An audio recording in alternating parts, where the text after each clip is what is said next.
Welcome back, students. Now last but not the least, we will learn about the else statements. Now we'll understand the concept of else statement with the same code of our previous program. So what we'll do is that, let us run this program again. So what this program does is that, it will print an alphabet according to the number we enter. That means if we enter 1, it will print A. If we enter 2, it will print B. If we enter 3, it will print C. If we enter 4, it will print D. And if we enter 5, it will print E. But have you ever wondered what would happen if we entered 6 or 7 or any other number? Let's try. So suppose we entered 7. Let's see what will happen. Nothing happens. We don't have any output. So what can we do to fix this problem? That is where else statements come in handy. That is where else statements come in handy. As the name suggests, else. That means if all the other comparisons are false, then only the else statement will be executed. So I'll show you an example.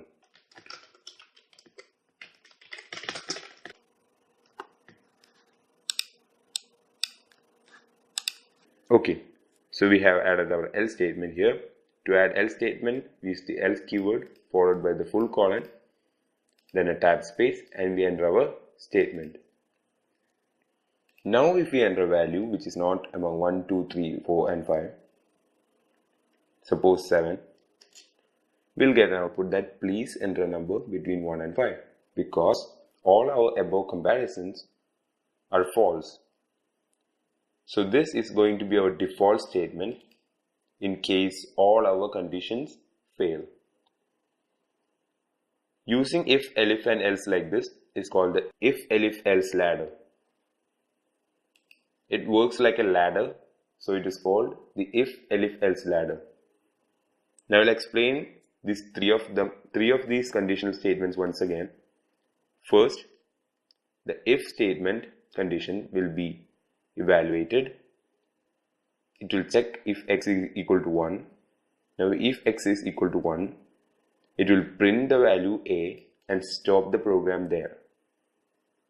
Now if the value of x is not 1, it will check if the value of x is 2. Now if the value of x is 2, then it will print B and stop the program there. If elif is used. If instead of elif we have used if, then the program will keep on checking if x is equal to 3, x is equal to 4, x is equal to 5. But if we use elif, if the condition is true, then the program will stop right there. It will not check the rest of the elif statements. If all of these comparisons are false, that means x is not equal to 1, 2, 3, 4 or 5, then our else statement will be executed and it will ask to enter a value that is between 1 and 5.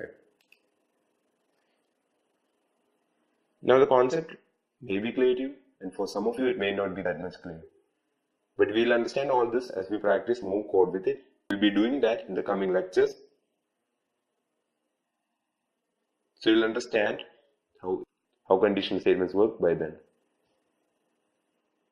Okay, so that is all about this lecture. I'll see you in the next lecture. Thank you.